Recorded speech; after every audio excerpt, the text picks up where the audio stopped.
Hello बच्चों, मेरे YouTube channel में आप सभी का स्वागत है।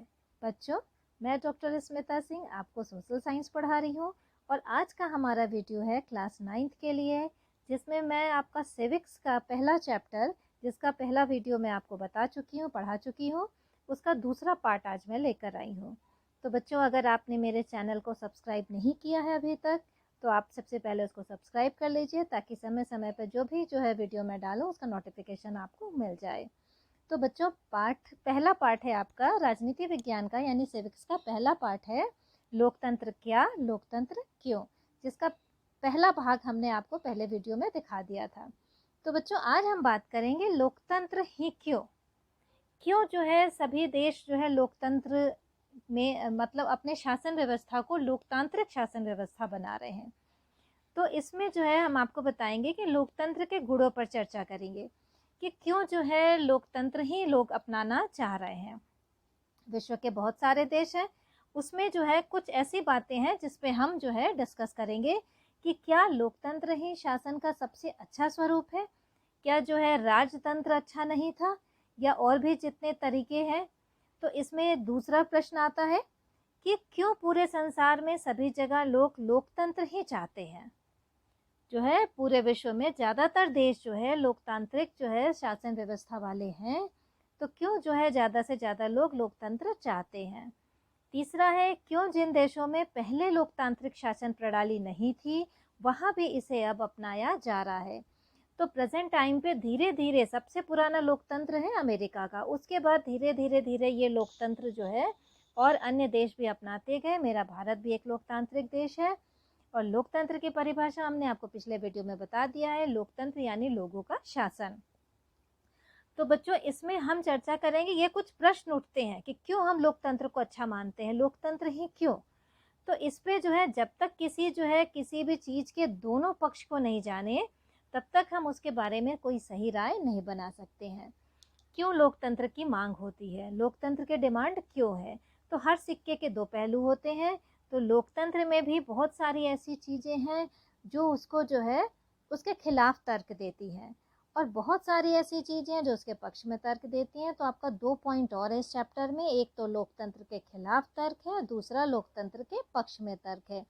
तो इस वीडियो में हम बात करेंगे लोकतंत्र के खिलाफ तर्क, कौन कौन सी ऐसी बातें हैं जो हमें लोकतंत्र के खिलाफ ले जाती हैं, यानी कि लोकतांत्रिक शासन प्रणाली में ऐसी कौन कौन सी समस्याएं आती हैं जिसका निराकरण लोकतांत्रिक शासन प्रणाली में संभव नहीं है।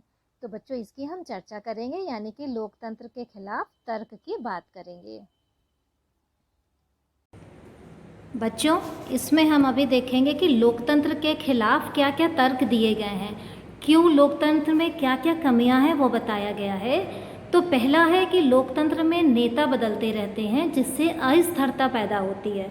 मतलब अभी ये इस पार्टी की सरकार है, पता चला अगली बार दूसरे पार्टी की सरकार आई, तो जो दूसरे पार्टी की सरकार आई तो हो सकता है उसको पिछले पार्टी की जो सरकार थी उसके किए गए बहुत सारे काम ना पसंद आए, उनके काम करने का तरीका ना पसंद आए, तो जिससे वो सारे जो पुराने जो काम थे उसको बदल दे, दूसरे तरीके से कर दे। तो इस तरह से बहुत सारी ऐसी इसमें कमियां हैं जिससे अस्थिरता पैदा हो जाती है, नेता बदलते पूरी सोच बदल जाती है।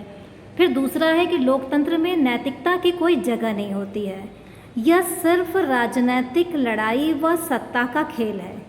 तो इसमें नैतिकता तो है ही नहीं, केवल सत्ता पाने के लिए लोग एक दूसरे से लड़ते रहते हैं और एक दूसरे के खिलाफ बयानबाजी भी करते हैं। भले ही वो अच्छा काम कर रहा हो तो भी वो नैतिकता को परे रख करके उसके अच्छे काम की भी तारीफ नहीं करते हैं, क्योंकि उनको अगली बार अपनी सरकार बनाने की उम्मीद होती है। तीसरा है, इसमें कोई भी फैसला लेने से पहले बहुत सारे लोगों से बहस करनी पड़ती है जिससे फैसले में देरी होती है। इसका ये मतलब हुआ कि कोई भी काम करना हो, कोई भी नियम कानून बनाना हो, कोई भी नियम कानून बदलना हो, या कुछ नए काम शुरू करना हो, इसमें इतने सारे लोगों से बहस करना होता है, फैसला मतलब बहस, जैसे वो संसद में देखा था कि किसी भी नए जो है कानून बनाना है, जो कुछ उसमें पहले एक संसद में बहस होगी, फिर दूसरे में होगी, फिर वोटिंग होती है, तो इस तरह से करने में इतना टाइम लगता है कि फैसला लेने में बहुत देरी हो जाती है। चौथा है, इसमें चुनावी लड़ाई महत्वपूर्ण और खर्चीली होती है। खर्चीली होती है क्योंकि हर पार्टी के लोग चाहते हैं कि हम जीत जाएं, तो येन केन प्रकारेण किसी भी तरह से वो जो है चाहते हैं कि हम जनता को लुभा लें। तो इसमें भ्रष्टाचार को बढ़ावा मिलता है, क्योंकि वो लोभ जो है, लालच देते हैं, जनता को हर तरह से लालच देते हैं, तो भ्रष्टाचार बढ़ेगा। लास्ट है, चुने हुए नेताओं को लोगों के हितों का पता ही नहीं होता है, जिससे फैसले खराब होते हैं।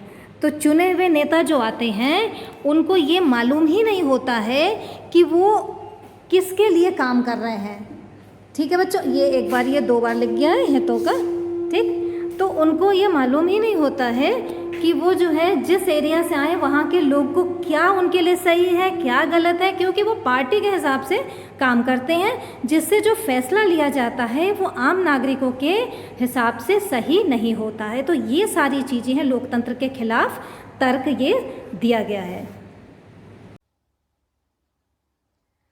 तो बच्चों आज बस इतना ही, और अगले वीडियो में हम आपको इसके आगे का बताएंगे, लोकतंत्र के पक्ष में तर्क। इस वीडियो में हमने आपको लोकतंत्र के खिलाफ तर्क दिया है, और अगले वीडियो में हम आपको बताएंगे लोकतंत्र के पक्ष में तर्क।